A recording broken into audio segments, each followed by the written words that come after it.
రాసిన పత్రిక 11వ అధ్యాయము 4వ వచనం.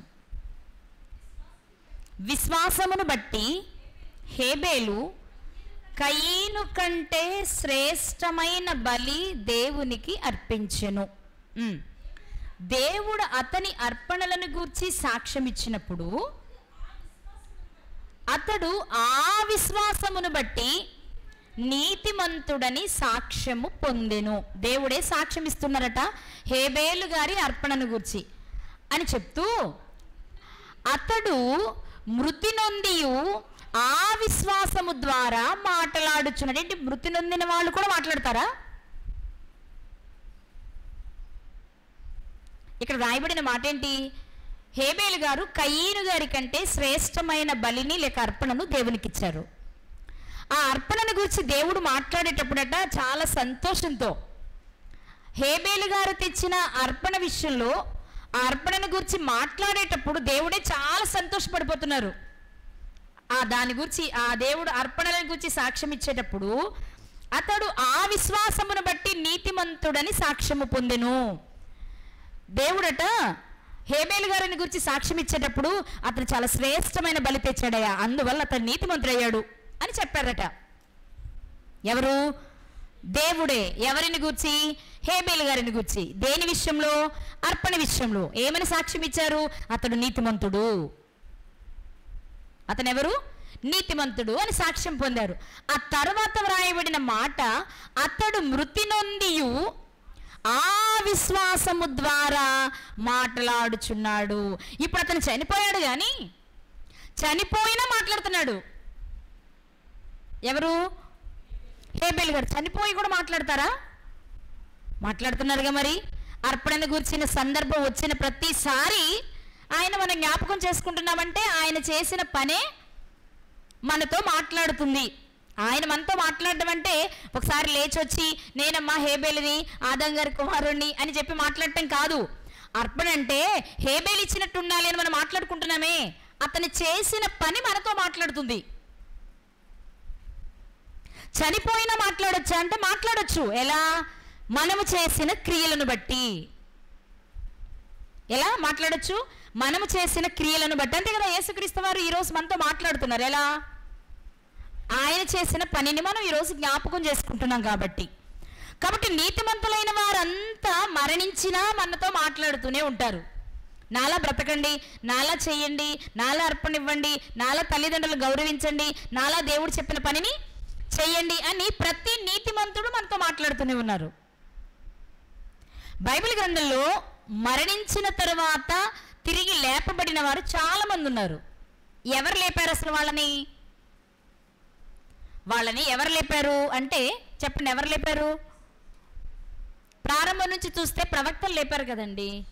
ఏలియా గారు లేపారు. ఎవరిని? సారెపతు విధవరాలి కుమారుణ్ణి. ఎలీషా గారు లేపారు. ఎవరిని? ఘనురాలైన షూనేమీరాలి కుమారుణ్ణి. లేపారా? లేపారు. ఎందుకు లేపారు?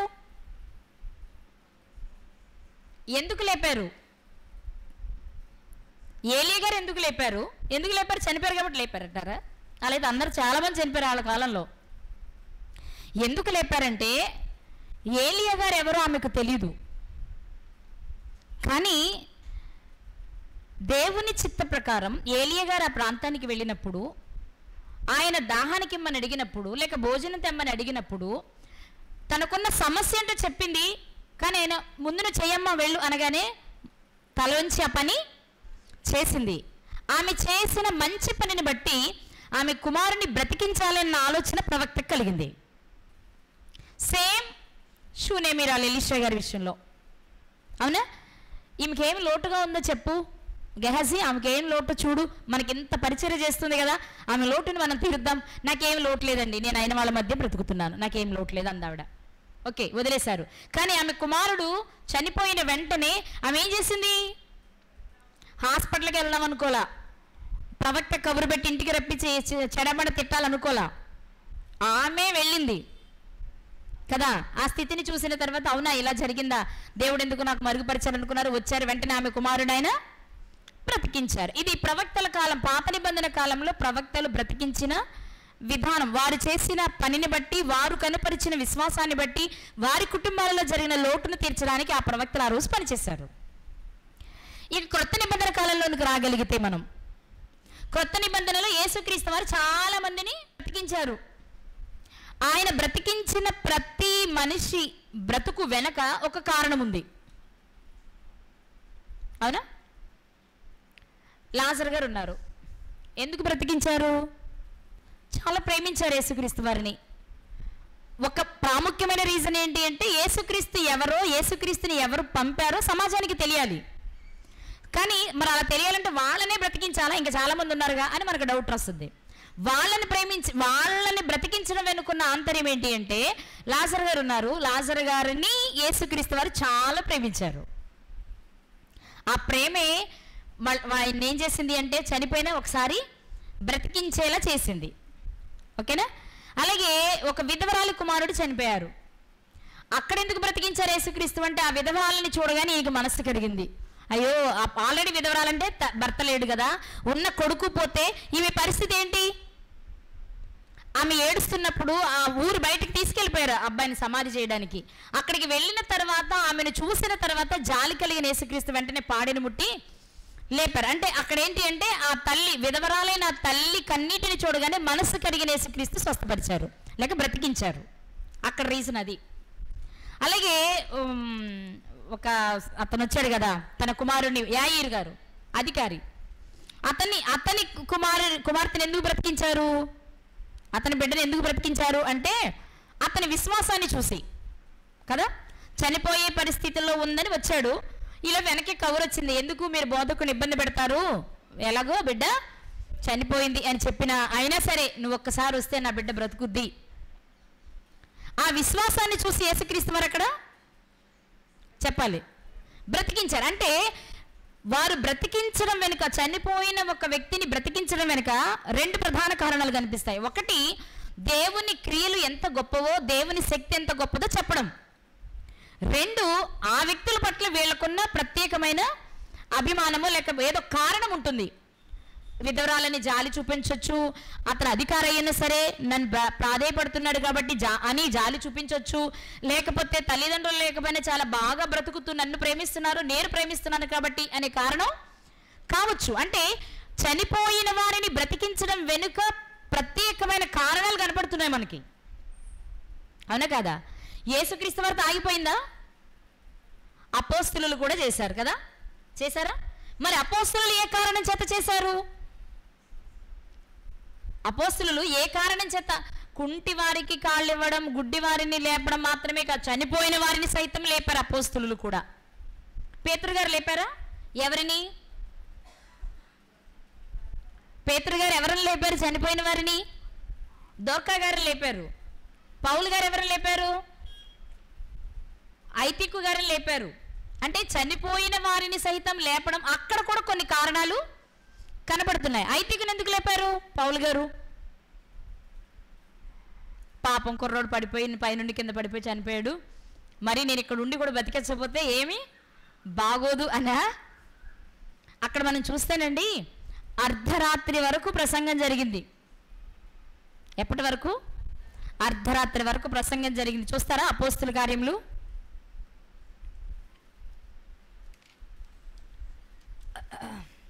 అపోస్తుల కార్యములు 20వ అధ్యాయము 7వ వచనం నుండి చదువుకుందాం. ఆదివారమున మేము రొట్టె విరుచుటకు కూడినప్పుడు పౌలు మరునాడు వెళ్ళనై ఉండి వారితో ప్రసంగించుచు అర్ధరాత్రి వరకు విస్తరించి మాట్లాడుచుండెను. మేము కూడి ఉన్న మేడగదిలో అనేక దీపములు ఉండెను. అప్పుడు ఐతూకు అను ఒక యవ్వనస్తుడు కిటికీలో కూర్చుండి గాఢ నిద్రపోయి, పౌలు చాలాసేపు ప్రసంగించుచుండగా నిద్రాభారము వలన జోగి 3వ అంతస్తు నుండి క్రింది పడి చనిపోయిన వాడై ఎత్తబడెను. ఇంతకీ ఎన్నో అంతస్తులో కూర్చున్నాడు ఐతీకు? 3వ అంతస్తు. ఆయన 3వ అంతస్తులు ఎందుకు కూర్చున్నాడు? మీటింగ్ అక్కడే జరుగుతూ ఉంటుంది అంతే కదా, వాక్యం వినే చోటే కదా కూర్చుంటారు మీరు. 3వ అంతస్తులో జరుగుతుంది. జరుగుతూ ఉండగా తెల్లారి వెళ్ళిపోవాలి పౌలు గారు. మిగిలిన వాళ్ళందరూ అన్నారు, పౌలు గారు రేపు వెళ్ళిపోతే మళ్ళీ మీరు ఎప్పటికి వస్తారో ఇవన్నీ తిరుగుతూ అక్కడ చేరి మళ్ళీ ఎప్పుడు బయలుదేరి మళ్ళీ చూసుకుంటూ వచ్చాడు, చాలా టైం పట్టుద్ది కదా, ఈ రాత్రంతా మీరు మాట్లాడుతూ ఉండండి, మేము వింటూ ఉంటాం అన్నారు. పాపం ఆసక్తి కలిగిన వాళ్ళు కొందరు ఉంటారు నిద్రపోకుండా. కొంతమందికి ఆసక్తి ఉన్న నిద్ర ఆపుకోలేరు. కొంతమందిని చూస్తూ ఉంటాం, ప్రసంగం జరుగుతున్న నిద్రపోవడం ఒక్కైతే గురక్కొడేస్తారు. అంటే గాఢ నిద్రలోనికి, అంటే ఇక్కడ సందర్భం కాబట్టి చెప్తున్నా. ఇక్కడ ఐతూకు పరిస్థితి ఏంటి?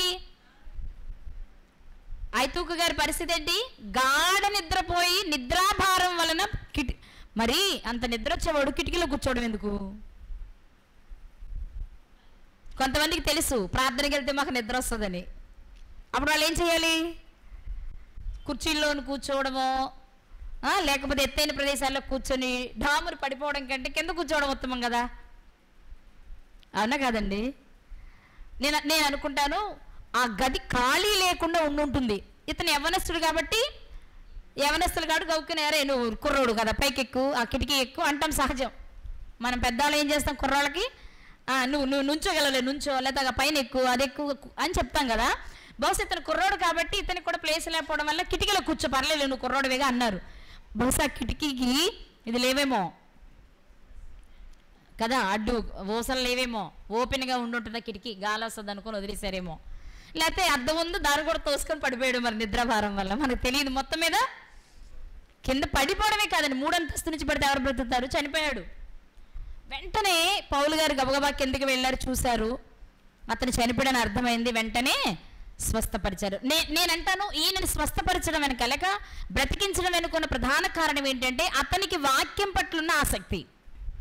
నిద్ర అనేది సహజంగా రావచ్చు, కొన్నిసార్లు అలసట వలన రావచ్చు, లేకపోతే ఉన్న ఆలోచన వలన రావచ్చేమో, కానీ అతనికి ఆసక్తి ఉంది కాబట్టి అర్ధరాత్రి వరకు. ఇప్పుడు అతను ఏం చేయొచ్చు? అమ్మో నేను ఎక్కువసేపు ఉండలేను, నిద్ర వస్తే తట్టుకోలేను, ఎందుకు వచ్చిందిలే, నేను పెందలాడ పాటలు అయిపోగానే వెళ్ళిపోదామని వెళ్ళిపోవచ్చు, ఎవరు కొట్టరు, ఎలాగో ఖాళీ కూడా లేదు అక్కడ. కానీ అర్ధరాత్రి అయినా ఉన్నాడు అంటే అతనికి ఆసక్తి ఉంటేనే కదా ఉండగలడు. ఆ ఆసక్తిని చూసినటువంటి పౌలు గారు ఏం చేశారంటే వెంటనే, అంటే తన ఆధీనంలో ఉన్నారు, ఆ సమయంలో అక్కడ ఉన్నారు కాబట్టి, ఆయనకు ఆ వరం ఉంది కాబట్టి అతనిని బ్రతికించడం, ఐతూకుని బ్రతికించడం దేవుని సంకల్పం కాబట్టి బ్రతికించారు, అది వేరే విషయం. కానీ ఇక్కడ అతని బ్రతికించడం వెనుకున్న ఒక ఆలోచన కనుక మనం చేయగలిగితే, అతనికున్న ఆసక్తిని బట్టి అతన్ని బ్రతికించడానికి అవకాశం వచ్చింది అని మనం మాట్లాడుకోవచ్చు. మిగిలిన కారణాలను ఓకే, మనం ఒక్కొక్కరికి ఒక్కొక్క కారణాన్ని వెతుకుతున్నాం, అర్థమైందా? అలాగే పేతురు గారు బ్రతికించారు ఒక ఆమెను, ఆమె పేరు మీరే చెప్పేశారు, ఏంటి ఆ పేరు? దోర్కా. ఆమె ఎందుకు బ్రతికించారు? మరి ఎలా బ్రతికించారు? ఆమె జీవితంలోని విశేషాలు ఏంటో కొంచెంసేపు మాట్లాడుకుందాం ఈరోజు మనం. ఓకే, అపోస్తుల కార్యములు 9వ అధ్యాయము, అపోస్తుల కార్యములు 9వ అధ్యాయము 36వ వచనం అండి, 36వ వచనం నుండి చదువుకుందాం.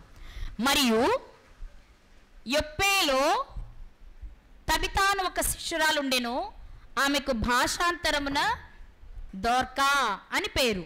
ఆమె సత్క్రియలను ధర్మకార్యములను బహుగా చేసి ఉండెను.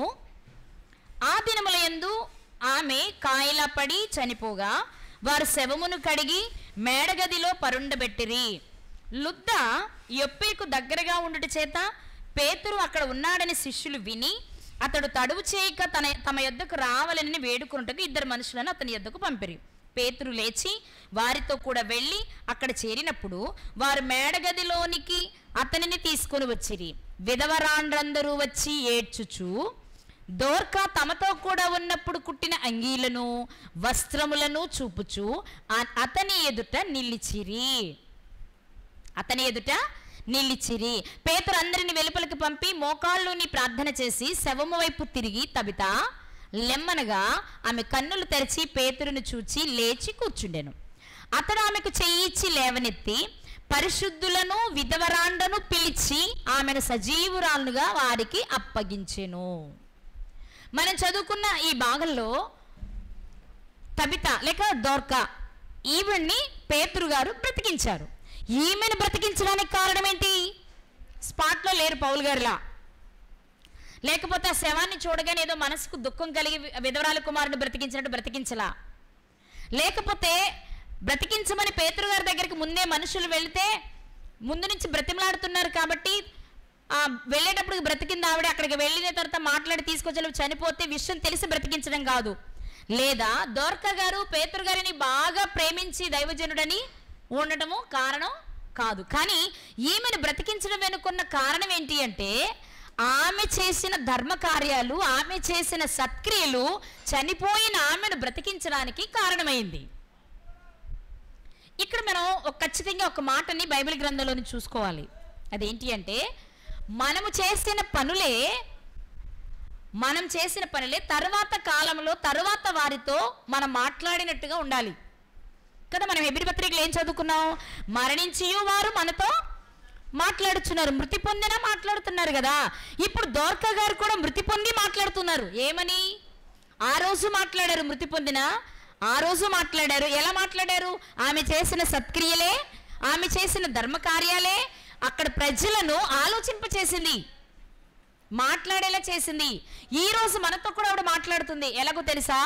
మనం ధర్మకార్యాలు చేస్తే సత్క్రియలు చెయ్యం, సత్క్రియలు చేస్తే ధర్మకార్యాలు చెయ్యం. అంటే రెండింటికి మనకు టైం సరిపోదు.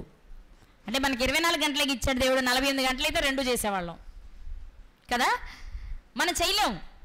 అందుకే దోర్కా గారు అంటుంది, మీకున్న 24 గంటలే మేము బ్రతికినప్పుడు కూడా 24 గంటలు. అప్పుడు నేను రెండు చేశాను కదా, నేను స్త్రీనే కదా, మీరు చేయలేరా అని. ఇప్పుడు చనిపోయి 2000 సంవత్సరాలు అయిపోయినా మనతో మాట్లాడుతున్నారు ఆవిడ కదా.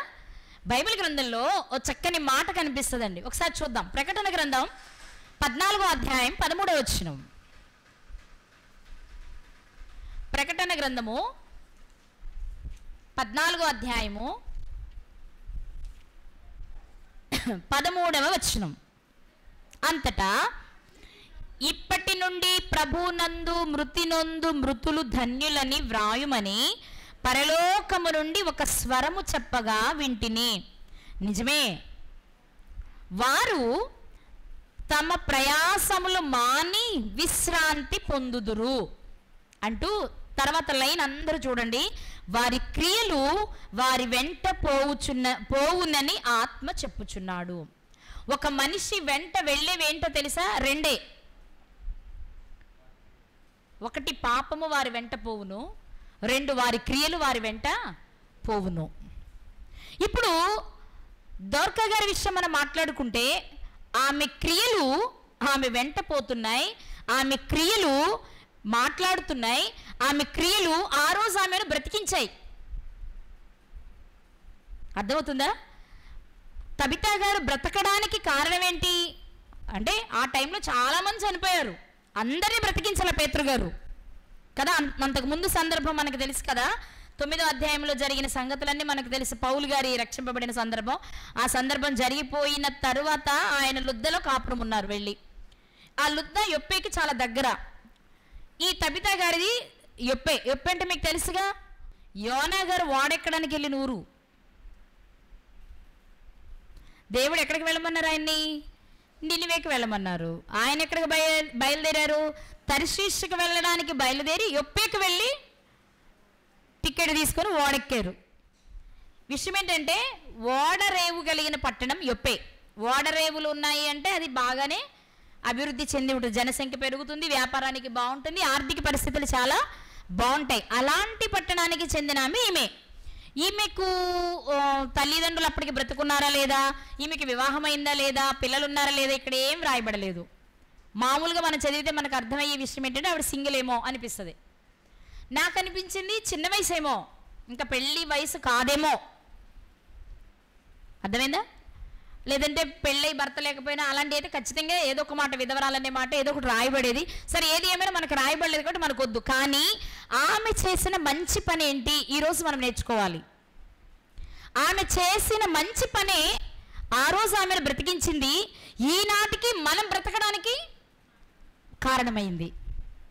ఆ రోజు భౌతికంగా ఆమె బ్రతికింది, ఖచ్చితంగా అదే జీవితాన్ని జీవించి ఉంటుంది. పరిశుద్ధ గ్రంథంలో మిగిలిన చరిత్ర రాయలేదు అంటే అలాంటి బ్రతుకు ఆమె బ్రతకడమే కాదు, నిత్య జీవాన్ని స్వతంత్రించుకోవడానికి అర్హతను సంపాదించడమే కాదు, ఈ రోజు మనం నిత్య జీవాన్ని స్వతంత్రించుకోవాలి అంటే ఆమె జీవితం మనకొక పాఠం.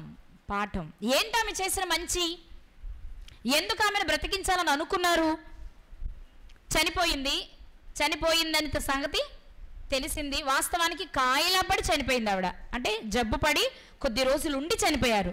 మరి జబ్బు పడినప్పుడు ముందే పేతురు గారి దగ్గరికి వర్తమానం పంపించవచ్చు కదా. ఏమో ఎందుకు అశ్రద్ధ జరిగిందో, ఎవరు లేరేమో, లేకపోతే ఎవరు పట్టించుకోలేదేమో, లేకపోతే ఈమె సహాయం చేసిన వారు ఆన్ ది స్పాట్లో లేరేమో, కారణాలు మనకి తెలియదు. ఏది ఏమైనా ఏం జరిగింది అంటే తబిత గారు చనిపోయారు. చనిపోగానే అందరూ చూడటానికి వచ్చారు. ఎవరైనా వెళ్తారు కదా, మంచోళ్ళైనా చెడ్డోళ్ళైనా, ఎవరైనా చనిపోతే వెళ్తాం, చూస్తాం, ఆఖరి చూపని చూసి వచ్చేస్తాం, కామన్గా జరిగే విషయం. కానీ ఈమె చనిపోయినప్పుడట విధవరాండ్రందరూ వచ్చి చాలా ఏడుస్తున్నారట. అంటే ఆమె బ్రతికుండగా ఎవరి మీద ఎక్కువ శ్రద్ధ చూపింది?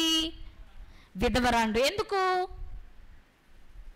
విధవరాండ్రు అంటే భర్తలు లేకుండా ఉంటారు, జీవనం సరిగా జరగవచ్చు, జరగకపోవచ్చు, వాళ్ళలో పిల్లలు ఉన్న వాళ్ళు ఉంటే పట్టించుకోకపోవచ్చు, అదే మనోవేదనతో బాధపడుతూ ఉండొచ్చు. ఎంతో కొంత కృంగిన మనసుతో ఉండేవారు ఎవరు అంటే విధవరాండ్రు. భర్తలైనా, భార్యలంటే పురుషులైనా, స్త్రీలైనా కదా, వాళ్ళనే తలుచుకుంటూ బాధపడుతూ ఉండడం అనేది సహజంగా జరుగుతూ ఉంటుంది. బహుశా అలాంటి సమయంలో దోర్క గారు తన జీవితంలో తను తీసుకున్న నిర్ణయం ఏంటి అంటే, నేను బ్రతికినంత కాలం నేను చేయగలిగినంతలో ఎంతో కొంత విధవరాండ్రకు సహాయం చేయాలి. విధవరాండ్రకు సహాయం చేయాలంటే ఆవిడేదో గవర్నమెంట్ ఉద్యోగస్తురాలు, రోమా ప్రభుత్వ కాలంలో ఉన్నత అధికారం కలిగిన స్త్రీనో కాదు. ఆమె ఎందులో నుండి పేదలకు లేక విధవరాండ్రకు సహాయం చేసిందో తెలుసా? ఏం చేసేదట ఆవిడ? కుట్టుకునేదట. ఏం కుట్టేది? అంగీలు కుట్టుకునేదట. అంటే టైలర్. అంతేనా? అంటే ఆమెకు వచ్చిన పనిని చేస్తూ ఆ పనిలో వచ్చే దానిని లాభం ఆశించకుండా విధవరాండ్లను చూడాలి అనుకుంది. జనరల్గా అయితే మరి ఆ రోజుల్లో ఏం రేట్లు ఉంటాయి? ఇప్పుడులాగా ఒక బ్లౌజ్ కుడితే 1000 రూపాయలు ఉండవు కదా. అప్పుడు వచ్చేది చాలా తక్కువ. ఆ తక్కువలో కూడా కొందరు ఇవ్వచ్చు, కొందరు ఇవ్వకపోవచ్చు. కానీ వచ్చిన దానితోనే సంతోషపడుతూ తనకు సమయం దొరికినప్పుడల్లా విధవరాండ్రకు అంగీలు కుట్టించేదట. ఏం చేసేది? అంగీలు కుట్టించేదట. పాప ఆ అంగీలు తీసుకొని వాళ్ళు చాలా సంతోషపడుతూ ఆ తబిత గారిని చాలా ఆశీర్వదించేవారేమో కదా. మాలాంటి విధవరాండ్లను చక్కగా చూస్తున్నావమ్మా, నువ్వు చల్లగా ఉండాలి, నువ్వు సంతోషంగా ఉండాలి, నువ్వు 4 కాలాలు ఉండాలి అంటాం కదా. అనమా? మనకి ఏదైనా సహాయం చేసిన వాళ్ళు అంటామా లేదా? ఆమెను అలాగే అనుంటారు. కానీ మధ్యలో చనిపోయింది ఇప్పుడు ఈవిడ. వాళ్ళు కోరుకున్న టీమే చల్లగా లేదు, మధ్యలో చనిపోయింది అనారోగ్యంతో. వెంటనే వాళ్ళు ఏం చేశారంటే అక్కడికి ఆమె చనిపోయినప్పుడు అక్కడికి వచ్చి చూస్తూ ఉన్నారు. ఈలోపు 2 మనుషులు పంపించారు. లుద్ద యొప్పేకి దగ్గరగా ఉంది. పంపించి పేతురు గారిని పిలిపించారు. పేతురు గారు వచ్చినప్పుడు జనరల్గా అయితే ఏం చేయొచ్చు? ఈవిడండి చాలా మంచిదండి, చాలా మందికి పేదవాళ్ళకి విధవరాండ్రకు వస్త్రాలు కుట్టించింది అని మాటే చెప్తాం మనమైతే, చాలా సహాయం చేశారని. కానీ వాళ్ళట కుట్టిన అంగీలు కూడా తెచ్చి చూపించారట. వాళ్ళది గొప్ప మనసే అనుకోవాలి కదా. తెచ్చి చూపిస్తామా? కుట్టిన అంగీలు వస్త్రాలు తీసుకొచ్చి చూపిస్తామా? ఎప్పుడో కుట్టిందిలే, వేసుకున్నా చిరిగిపోయింది పడేసాం అంటాం మనమైతే.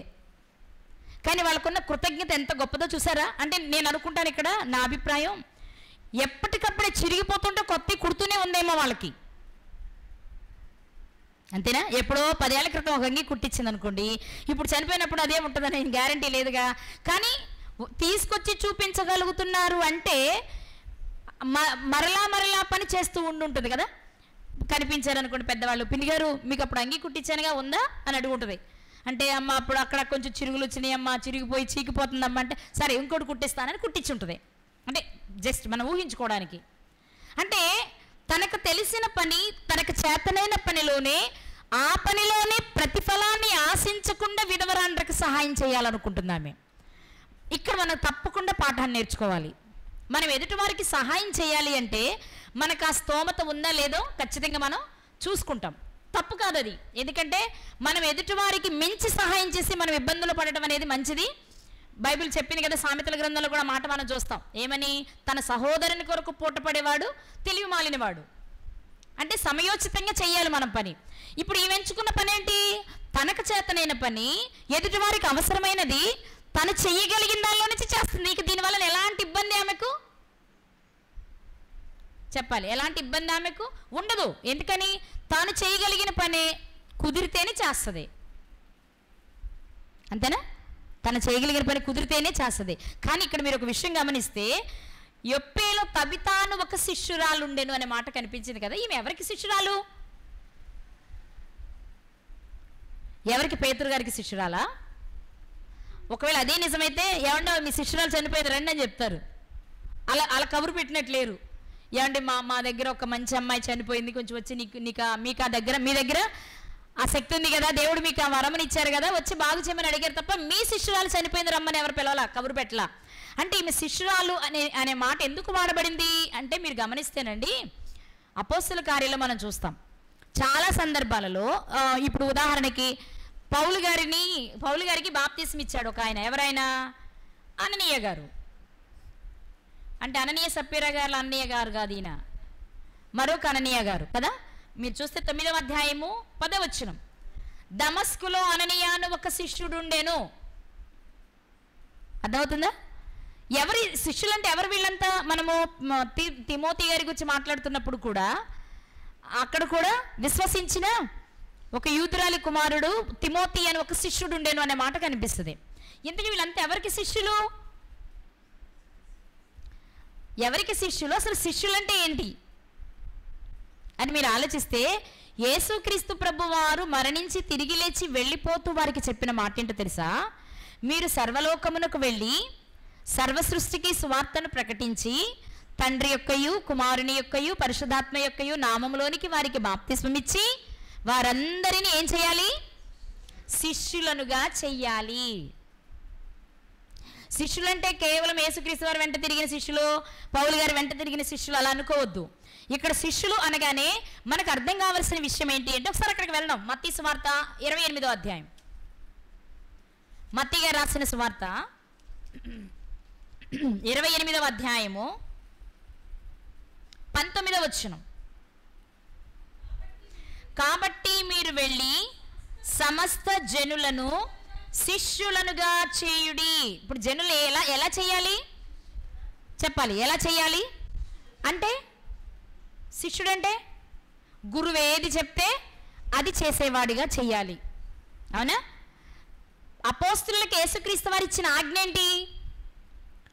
మీరు సర్వలోకమునకు వెళ్ళి సర్వ సృష్టికి సువార్తను ప్రకటించి సమస్త జనులను శిష్యులుగా చెయ్యాలి. అంటే సువార్తను ప్రకటించి వారిని శిష్యులుగా మార్చడమే అపోస్తలులకు యేసుక్రీస్తు వారు ఇచ్చిన ఆజ్ఞ.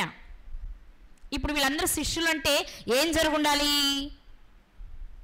వాక్యాన్ని విని తండ్రి యొక్కయు కుమారుని యొక్కయు పరిశుద్ధాత్మ యొక్కయు నామములోనికి బాప్తిస్మం పొంది శిష్యులుగా మార్చబడ్డారు.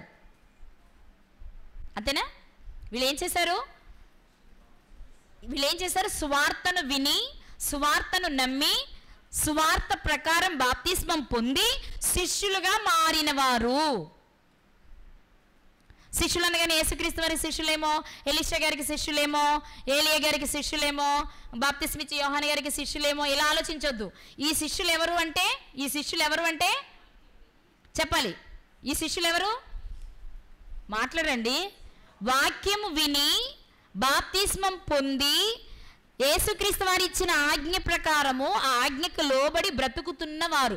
ఇలాంటి బ్యాచ్ అంతా కలిపి ఆయా ప్రాంతాల్లో ఉంటూ వచ్చారు.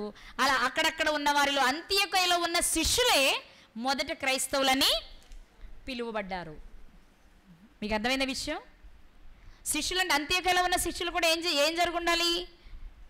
వాక్యం విని బాప్తిస్మం పొంది క్రీస్తుని స్వరక్షకునిగా అంగీకరించి ఆ ప్రకారం బ్రతుకుతున్నవారు. ఇలా చాలా ప్రాంతాల్లో ఉన్నారు. ఈ ప్రాంతాలలో మొట్టమొదట అంత్యోకయలో ఉన్న వారికి క్రైస్తవులనే పేరు వచ్చింది. అర్థమవుతుందా? ఇప్పుడు మీరు ఆలోచించవలసిన విషయం ఏంటంటే, ఈమెవరు? ఒక ఆడపిల్ల. తబిత అనే ఆమె ఎవరు? ఒక ఆడపిల్ల. ఇంకా మామూలు భాష చెప్పడం ఒక స్త్రీ. అవునా? ఆ కాలం ఎలాంటి కాలం? ఇప్పుడున్నంత స్వేచ్ఛగా వాక్యాన్ని వినడానికి, వాక్యాన్ని బోధించడానికి ఆస్కారం ఉన్న కాలమా? ఏమన్నా కాలమా? స్టెఫెన్ గారిని ఎలా చంపారు? యాకోబు గారిని ఎలా చంపారు?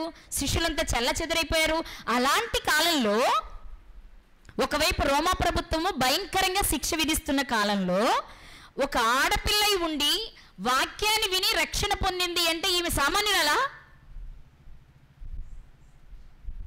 నేను ఆడపిల్లనండి, నేను బయటకు వెళ్ళలేనండి, నా వల్ల కాదండి, నా చేత కాదండి, ఆ పురుషుల ప్రమేయం లేకుండా నేనేం చేయగలనండి అనే వారందరితో ఇప్పుడు మాట్లాడుతున్నారు దోర్కా గారు. ఏమని తెలుసా? నేను ఒక ఆడపిల్లనే, మీకు అన్ని అవకాశాలు ఉన్న కాలం ఇది, మీ ఇష్టం వచ్చినంతసేపు బైబిల్ చదువుకోవచ్చు, మిమ్మల్ని మీకెవరు అబ్జెక్షన్ పెట్టరు, మీ ఇష్టం. చదువుకున్న తర్వాత నేను వెళ్ళి చెప్తాను అంటే కూడా ఎవరు మనల్ని అభ్యంతరపరిచేవారు లేరు.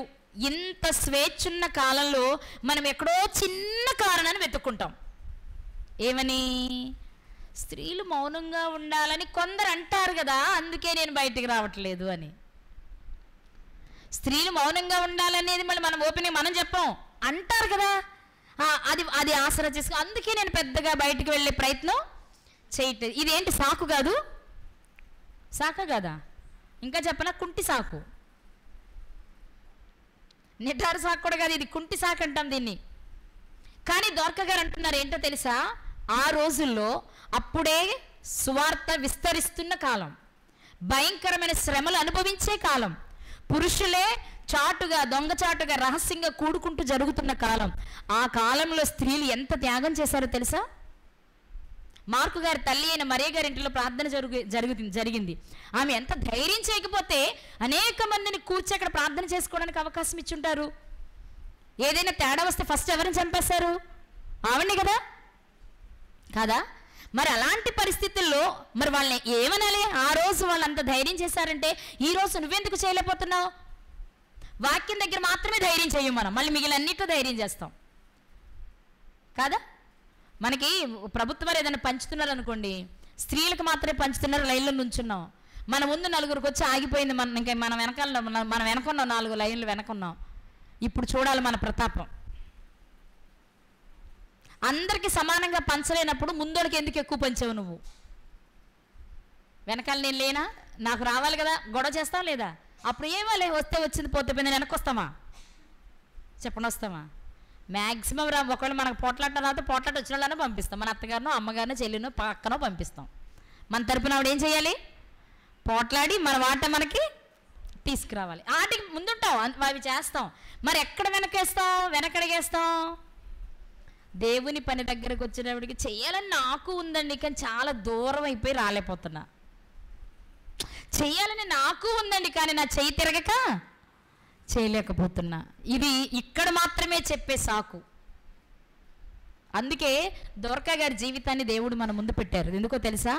ఒక ఆడపిల్లై ఉండి సువార్త విస్తరిస్తున్న కాలం, శ్రమలు కూడా అత్యధికంగా జరుగుతున్న కాలం, భయం పడుతుంది. మనం చాలాసార్లు మాట్లాడుకున్నాం, ఆ రోజుల్లో వాక్యాన్ని చదవాలి అంటే సొరంగాల్లోనికి వెళ్ళి టార్చ్ లైట్ వేసుకుని ఒక్కొక్క లైన్ చదువుకునేవారట. అందుకే వాళ్ళకి వాక్యం చక్కగా ఎక్కింది, వాళ్ళ హృదయంలో ఫలించింది. మనకెందుకు ఎక్కదంటే మనం ఎన్ని లైట్లు వేసుకున్నాం, ఒక లైన్ చదువుకోవడానికి ఎన్ని లైట్లు కావాలి? ఇప్పుడు మనకి ఫ్రీగా వస్తుంది, సుఖంగా నేర్చుకుంటున్నాం కదా, అందుకే మనకు వాక్యం విలువ తెలియదు. నేనేం జరిగిందంటే వాళ్ళు చెప్పలేం. ఏదో కొద్ది గొప్ప గుర్తుపెట్టుకునే వాళ్ళు నెల రోజుల తర్వాత అడితే వాళ్ళు గుర్తుపెట్టుకోరు కదా. కానీ ఆ రోజుల్లో దోర్కా గారు ధైర్యం చేసి సువార్తను నమ్మి ఇది సత్యం అనుకుని బ్రతకడమే కాదు, ఆమె నమ్మిన దానిని క్రియరూపంలో జరిగిస్తుంది కదా. అపోస్తలులు బోధ చేసినప్పుడు ఎన్నో విషయాలు చెప్పుంటారు. ఆ విషయాలలో యేసుక్రీస్తు వారు చెప్పిన విషయం కూడా చెప్పుంటారు. ఏమని? మీరు ధర్మం చేసేటప్పుడు తిరిగి ఫలితాన్ని ఆశించొద్దు, చేస్తూ వెళ్ళిపోండి. అదేనా చెప్పింది? నీకు తిరిగి చేయగలిగిన వారికి నువ్వేది చేయొద్దు, ధర్మం మాత్రం. మనం మనదంతా వెరైటీ. మనకు ఒకటి పెడితే మనం ఒకటిన్నర పెట్టాలని చూస్తాం కదా. ఇప్పుడు ఈ మధ్య చాలామందిని గమనిస్తున్నాను నేను, పెళ్ళిళ్ళకి ఫంక్షన్లకి వెళ్ళినప్పుడు ఖచ్చితంగా కట్నం వేస్తారు, ఎందుకంటే రేపు మనకు డబ్బులు వస్తుంది. అంటే కామన్గా జరిగే విషయం ఇది, నేను ఎవరికి కించపరచాలని మాట్లాడట్లా. ఎందుకు? మనకి అబ్బాయో అమ్మాయో ఉన్నారు, మనము పిలవాలి, పిలిచినప్పుడు వాళ్ళు వస్తారు, ఖచ్చితంగా 50 అన్నా ఎక్కువ వేసి వెయ్యాలి కనీసం కదా. కానీ ధర్మ విషయంలో అలా కాదు. ధర్మము అంటేనే తిరిగి చెయ్యలేని వారికి చెయ్యాలి, తిరిగి నువ్వు ఆశించకుండా చెయ్యాలి. అదే చేసింది ఆవిడ. ఇప్పుడు ఆవిడ టైలరు. ఇంకో పని ఇంకో రూపంలో డబ్బులు అంటే ఎవరైనా ఇవ్వగలరేమో కానీ అందరూ టైలరింగ్ చేసి ఈమె గౌలు కుట్టి చివరిగా మళ్ళీ పైగా ఎవరు ఎంచుకుంది ఇవ్వడానికి?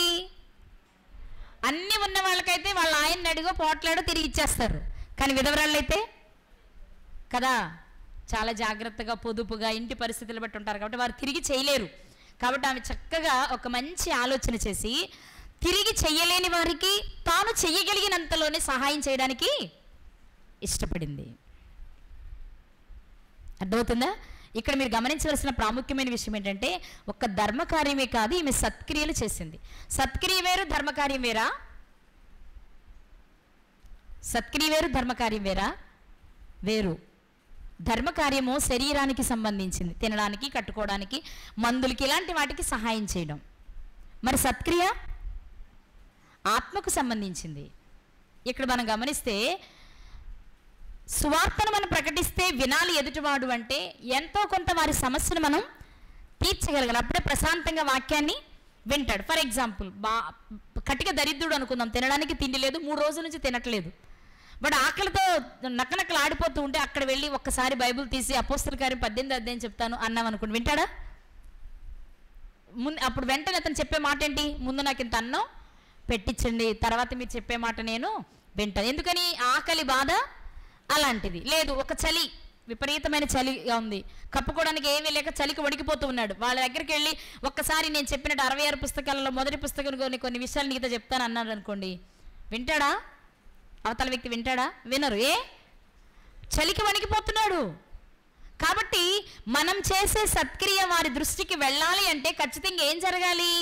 భౌతికమైన వారి అవసరాలు మనం ఎంతో కొంత తీర్చాలి. అయ్యో చలేస్తుందా, ఇదిగో నా దగ్గర మరి పెద్ద బెడ్షీట్ లేదులే, రగ్గులు లేవులే, కానీ కనీసం ఈ టవల్ కప్పుకో, కాస్త ఈ చలిలో నుంచి నువ్వు కాస్త బయటికి రా, ఇదిగో ఈ ప్రదేశాన్ని మారి ఇంకో ప్రదేశానికి రా, బాగా ఆకలి అవుతుంది, ఇదిగో ఈ ముద్ద తిను, పలావ్ లేకపోయినా కనీసం పచ్చడి మెతుకులను పెట్టి ఆ పూట కడుపు నింపితే ఇప్పుడు ఆకలి తీరిన తర్వాత మనం ఏదైనా మాట్లాడితే మన మాట వింటారు. అందుకే ఇక్కడ మీరు గమనించాల్సిన విషయం ఏంటంటే దోర్కా గారి విషయంలో అన్ని యాంగిల్స్లోనూ చాలా జాగ్రత్త తీసుకున్న మహిళ ఆవిడ కదా. తాను ఏ విషయాన్ని విశ్వసించిందో దాన్ని సమాజానికి చెప్పాలి. శిష్యుడైన వాడు ఏం చేయాలి? ఖచ్చితంగా సువార్తను ప్రకటించాలి. సో ఈమె సువార్త ప్రకటించాలి. కానీ సువార్త నేను ప్రకటిస్తే ఎవరు వింటారు? వినేవాళ్ళని ఎంపిక చేసుకోవాలి. నేను చేసుకుంది ఎవరిని? విధవరాండ్రని ఎంపిక చేసుకుని వారి అవసరాన్ని కొంత తీర్చి దానితో పాటు సత్క్రియ చేసింది. అందుకే ఆమె క్రియలు ఆమె వెంట పోవుచున్నాయి. ఇప్పుడు అందుకే ఆమె చనిపోగానే అయ్యో చనిపోయిందే అదే ఇదే అని బోర్ని ఏడ్చి వదిలేయలేదు. ఆమెను ఎలా అయినా బ్రతికించుకోవాలనిపించింది. పేతురు గారిని పిలిపించుకున్న తర్వాత పేతురు గారు రాగానే వచ్చిన ఆయన బ్రతికిస్తాడో లేదో తెలియదు కదా, పిలిచాం కానీ చెయ్యాలని రూల్ అయితే లేదు. కానీ ఎలైనా ఆయన బ్రతికించాలి అంటే ఖచ్చితంగా ఆమె చేసిన పనిని మేమేం చేయాలి?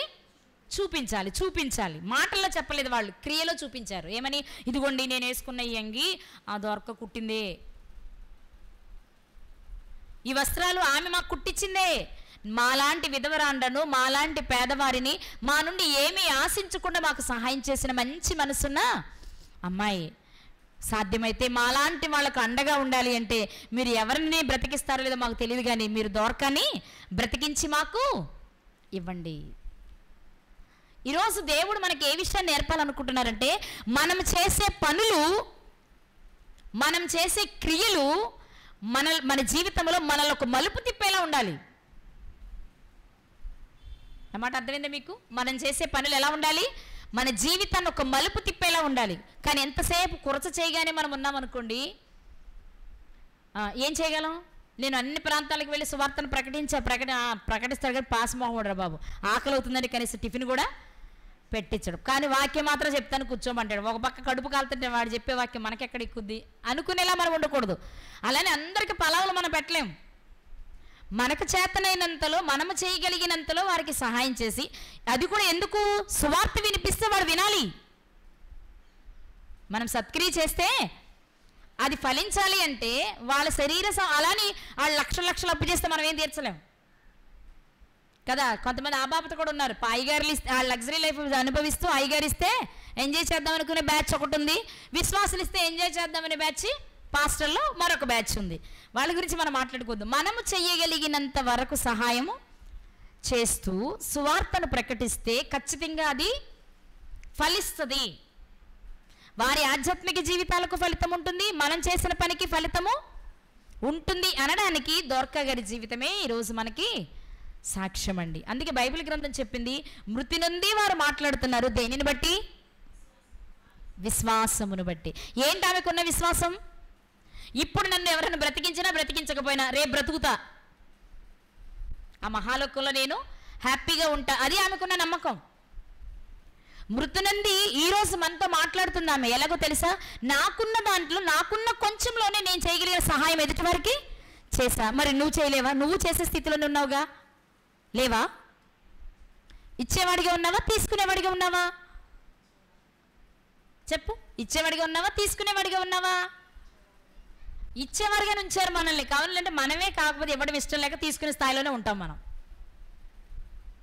కదా. నా సంగతి మీకు తెలుసు కదండి, నాకు మాత్రం ఏముంది, ఇక్కడ బాగానే ఉంటుంది. కానీ మాట మాత్రం, నా సంగతి మీకు కూడా తెలుసు కదండి, నేనేం పెద్ద చేయలేను అని ఒక్క మాట దాటేస్తాం. ఓకే, అది నీ పర్సనల్ విషయం. కానీ ధర్మకార్యం కూడా చాలా అవసరం. అంతే. తర్వాత దానిలోనే మనం చూస్తాం, కొర్నేలి గారు కూడా ఏం చేశారు? ధర్మకార్యాలే చేశారు. మీకు మాట చెప్పనా, వీళ్ళు చేసిన ధర్మకార్యాలు వీళ్ళు చెప్పుకోలేదు. దోర్కా గారు చేసిన ధర్మకార్యం, ప్రభు నేను ఎందుకు చంపేస్తా, కాయలో ఉండగా ఆవిడ కూడా ప్రార్థన చేయొచ్చు. ఏమని? నేను చాలామంది విధవరాండ్రకి ఏం కుట్టాను? అంగీలు కుట్టాను కదా, నన్ను అప్పుడే తీసుకుంటావా? నన్ను ఉంచితే ఇంకొంతమందికి అంగీలు కుడతాను, ఉంచునని నన్ను అడిగారా? లేదు. కానీ పొందిన వారు అడుగుతున్నారు, ఆమె ఉంటే మాకు చాలా మంచిది, భౌతికంగానైనా ఆధ్యాత్మికంగానైనా. కాబట్టి ఆమెను ఎలాగోలా బ్రతికించయ్యా పేతురు గారు అని అడుగుతున్నారే తప్ప, నేను ఇంత చేశాను కదా, నన్ను ఎందుకు బ్రతికించమని దోర్కా గారు అడగట్లేదండి. మంచిగా ఉన్నవారు, నీతిమంతులైన వారు, వారు చేసిందని చెప్పుకోవడానికి ఇష్టపడరు. అర్థమైందన్నమాట. అందుకే బైబిల్ గ్రంథం చెప్తున్న విషయాలు ఏంటి అంటే, రెండే ప్రాముఖ్యమైన విషయాలు. ఒకటి, మృతి నుండి వారు మాట్లాడుతున్నారు నీతిమంతులు, వారు కనపరిచిన విశ్వాసాన్ని బట్టి. రెండు, వారి క్రియలు వారి వెంట పోతున్నాయి. ఆ క్రియలే వారి జీవితాలలో ఒక అద్భుతమైన మలుపుని తిప్పాయి. ఏంటి? ఇక్కడ తబిత గారి విషయం మనం తీసుకుంటే, ఆమె చేసిన మంచి పనే మరలా కొంతకాలం భూమి మీద బ్రతకడానికి ఆమెకు అవకాశం వచ్చింది. అది ఆమె కోరుకున్నదేం కాదు, అది ఆమె కోరుకున్నది కాదు. కానీ ఆమె కోరుకోకపోయినా వచ్చింది అంటే, ఆమె చేసిన మంచి పనిని బట్టి ఆ స్థితి ఆమెకు లభించింది. మరణించిన వారిలో చాలామంది ఒక్కొక్క రీజన్తోనే మరలా బ్రతికింపబడ్డారు. అలా తర్వాత చనిపోలేదనేం కాదు, కానీ కొంతకాలం మరలా మనుషుల మధ్యలో నడయాడడానికి, వారికి అప్పగించిన పనిని చేయడానికి, వారికి అవకాశం రావడానికి కారణాలు మనం ఆలోచిస్తూ వస్తే, ఇక్కడ మాత్రం తబితా గారు మరలా బ్రతకడానికి కారణం ఏంటి అంటే, ఆమె చేసిన ధర్మకార్యాలు, ఆమె చేసిన సత్క్రియలే ఆమెను మరలా బ్రతికించాయి. మరి మనకుందా మనస్సు? సత్క్రియలు కానీ ధర్మకార్యాలు కానీ చేయగలిగిన స్థితిలోనే మనం ఉన్నామా? కొంతమంది ధర్మకార్యాలు బాగా చేస్తారు, ధర్మాత్ములండి మీరు అంటారు కదా, చాలా వేలకు వేలు, లక్షలకు లక్షలు పేదలకు సహాయం చేస్తారు. కానీ వాళ్ళ సత్క్రియ, మన సత్క్రియ చేయాల్సిందే బైబిల్ ప్రకారం. అయితే మనం సత్క్రియలు చేయడానికే పుట్టాం కాబట్టి ఖచ్చితంగా చేయాలి. అలాగే సత్క్రియలు చేస్తూ నాకేమీ లేదండి, నేను అసలు ఏమి చేయలేను అని అసలు కంప్లీట్ జీరో ధర్మకార్యం చేసామనుకోండి, అది కూడా దేవునికి నచ్చేది కాదు కదా. యేసుక్రీస్తు వారు మనకు తెలిసిందే కదా, మత్తయి సువార్త 25వ అధ్యాయంలో, రోగినై ఉన్నాను పరామర్శించారు, చెరసాలలో ఉన్నాను పరామర్శించారు, దిగంబరినై ఉన్నాను వస్త్రం ఇచ్చారు, ఆకలితో ఉన్నాను అన్నం పెట్టారు. మేము ఎప్పుడు చేస్తామయ్యా అన్నారు పాపం వాళ్ళు. ఎందుకని?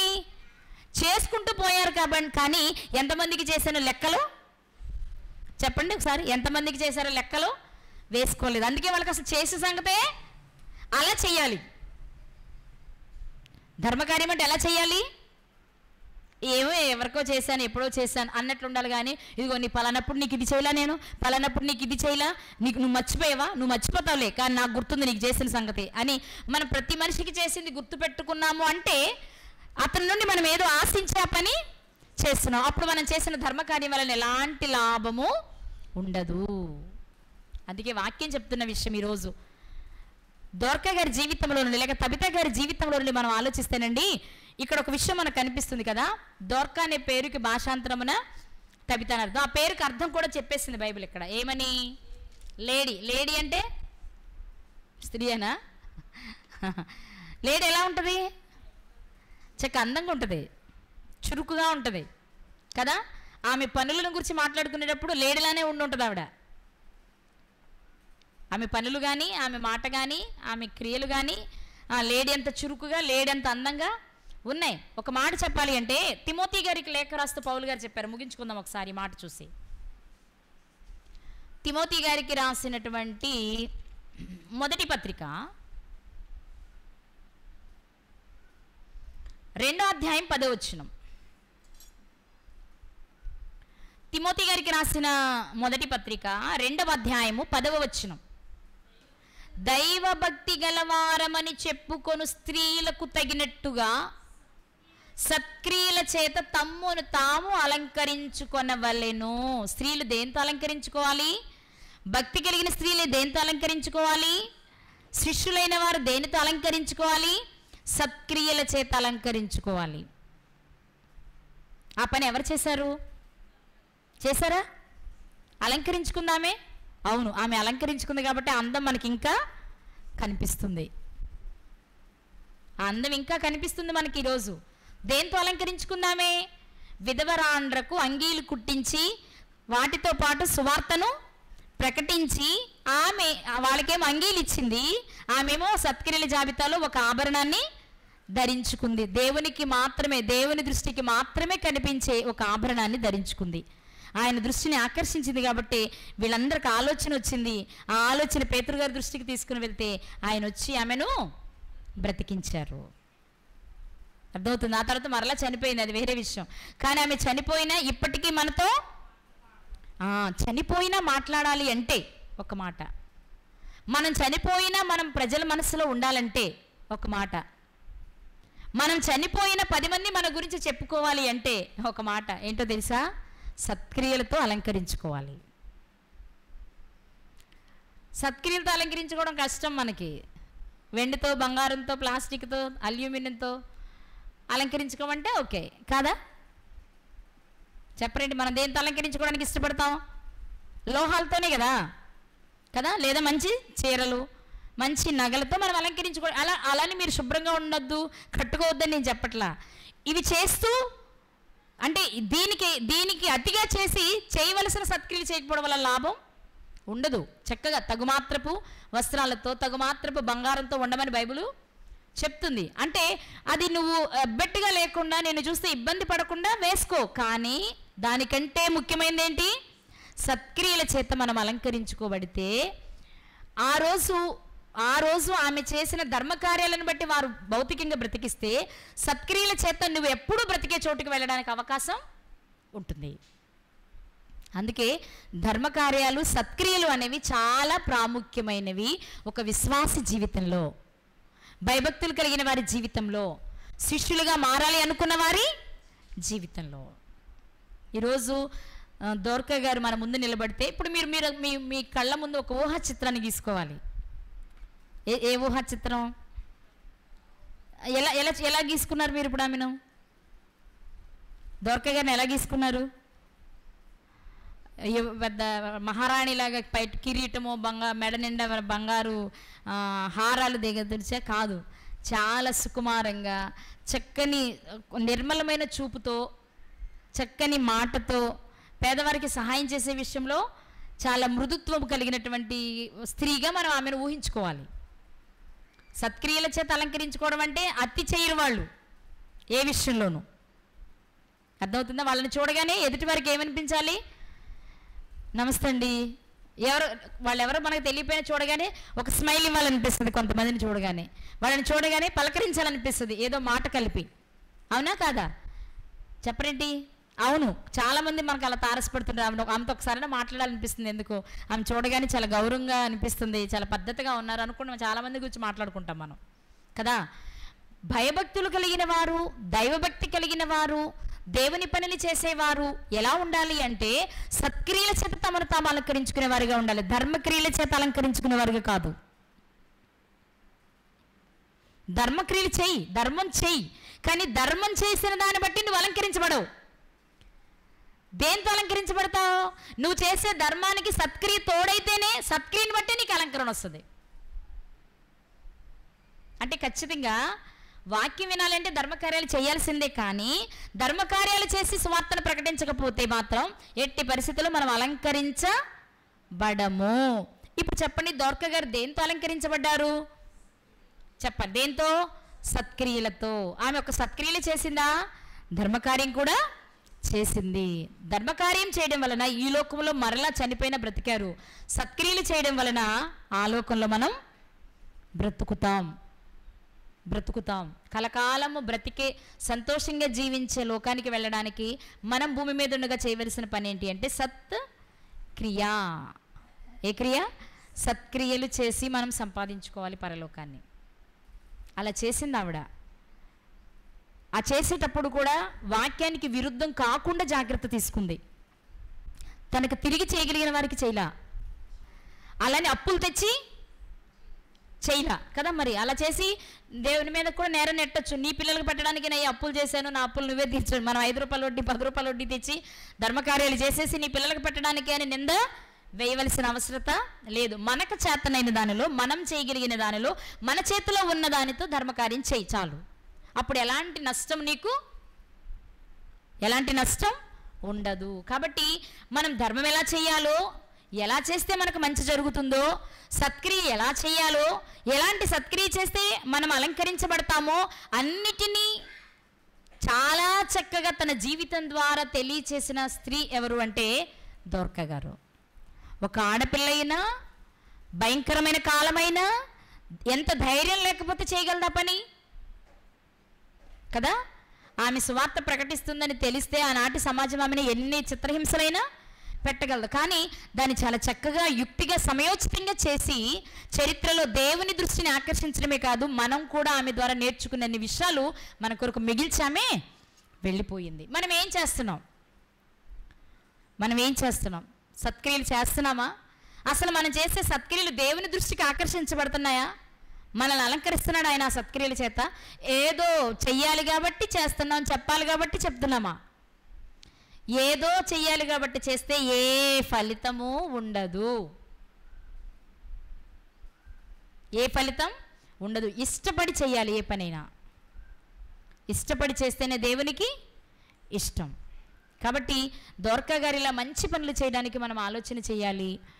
అనేకులకు సువార్తను ప్రకటించాలి. నేను ఆడపిల్లని అనుకోకూడదు. బయటికి వెళ్తే ఇబ్బంది ఏమో అనే సమస్య అసలే రాకూడదు. ఎవరి మీద భారం వేయాలి? మరి దేవుని మీద భారం వేసి మనం జాగ్రత్తగా బ్రతకగలిగితే మనకి ఎలాంటి ఇబ్బందిని దేవుడు రానివ్వడు. ఒకవేళ ఇబ్బంది వచ్చిన అందులో ఆనందంగా ఉండడమే మనకైనా నేర్పిస్తారు. కాబట్టి అనేకమైన విషయాలలో పురుషులకు సహితం పాఠాన్ని నేర్పే స్థితిలో ఒకనాటి దోర్క గారు మిగిలి ఉన్నారు కదా. పురుషులు కూడా ఆమె నుంచి చాలా విషయాలు నేర్చుకోవాలి. చాలామంది పురుషులు పిరికిగా ఉంటారు. సువార్త పని చేయాలి అంటే వెనకడుగు వేస్తూ ఉంటారు, వెనక్కలాగుతూ ఉంటారు. అలాంటి వారందరితో ఈ సాయంకాలం దోర్క గారు మాట్లాడుతున్నారు. ఏమనో తెలుసా? నన్ను చూడు, నేనేం ఆస్తులు ఉన్నదాన్ని కాదు, నేనేం ఇంటి యజమాని మగవాడిని కాదు. నా కాలంలో మీలా సువార్త విరివిగా ప్రకటించడానికి అవకాశం ఉన్న కాలం కాదు. అలాంటి ప్రతికూల పరిస్థితుల్లో కూడా ఒకవైపు ధర్మకార్యం చేస్తూ మరొకవైపు సత్క్రియని చేస్తూ వాటి చేత తనను తాను అలంకరించుకుని తన క్రియలు తన వెంట పోయేలా చేసుకుని మృతి నొంది ఈరోజు మనతో మాట్లాడుతున్న స్త్రీనే ఎవరండి? తబిత గారు. మరి మన పరిస్థితి ఏంటి? మనల్ని చూసి ఎవరైనా 4 మంచి మాటలు అనుకోగలరా? మనం ఎవరికైనా నలుగురికైనా కనీసం సువార్తను చెప్పగలుగుతున్నారా మీరు? సువార్తను నలుగురికైనా సువార్త చెప్తున్నారా? రొట్టె ద్రాక్ష రసంలో పాలు పంచుకునే ముందు ఖచ్చితంగా పరీక్ష చేసుకోవాల్సిన విషయం ఏమని? ప్రభువు వచ్చే వరకు ఆయన మరణమును ప్రచురిస్తారని. మరి చేస్తున్నారా? చేయట్లేదు కాబట్టి మేము రొట్టె ద్రాక్ష రసంలో పాలు పంచుకోం, అంతేనా? ఆయన శరీర రక్తాల్లో పాలు పంచుకోకపోయినా చెప్పండి, నా శరీరమును తిని నా రక్తమును త్రాగువాడే నిత్య జీవం కలవాడు, నాతో ఉంటాడు. మరి తినకపోతే నాతో ఉండడు. ఓకే, కాబట్టి తినేద్దాం గబగబా అనుకోవద్దు. తినే ముందు నువ్వు చేయాల్సిన పని చేసి తినాలి. పని చేయకపోయినా తంటే, బల్లలో చేయి పెట్టకపోయినా తంటే, ముందు నుయ్యి వెనక గొయ్యి. ఎన్ని గొయ్యలైతే మాకేంటి, ఎన్ని నుయ్యలైతే మాకేంటి అనుకుంటున్నారు మీరు. మనం చేసే ఈ భక్తితో మనకు పరలోకం వచ్చేస్తుందా? వస్తుందా? పరలోకమా? పేరెత్తడానికి కూడా సరిపోమేమో. మనం చర్మాలు ఒలిపించుకున్నారు కాబట్టి వాళ్ళకి పరలోకం, కత్తులతో నరికించుకున్నారు కాబట్టి వారికి పరలోకం. అసలు చిన్న కష్టమే లేకుండా మనకు పరలోకం రావాలంటే ఎలా వస్తుంది చెప్పండి? ఎలా వస్తుంది? చిన్న మాట అనకూడదు మనల్ని నడిపించేవారు. 1-2 సార్లు చెప్తే తూచ్ కదా.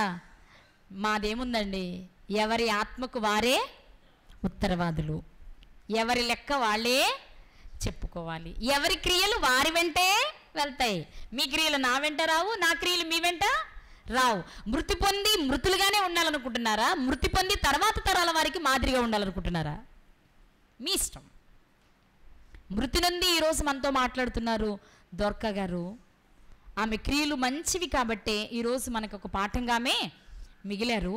మనం కూడా కొంచెం కష్టపడితే ఖచ్చితంగా మన జీవితం కూడా ఎదుటివారికి మాదిరిగా ఉంటుంది కదా. మనం చనిపోయినా మిగిలిన వారు, ఆవిడండి బ్రతికేంతకాలం చక్కగా బ్రతికిందండి, అబద్ధం ఆడేది కాదు, దేవునితో ఎక్కువ సమయాన్ని గడిపేది, ఎక్కడ వాక్యం అన్న పరుగులు తీసేది. ఇవి చాలు కదా మనకి సాక్ష్యాలు.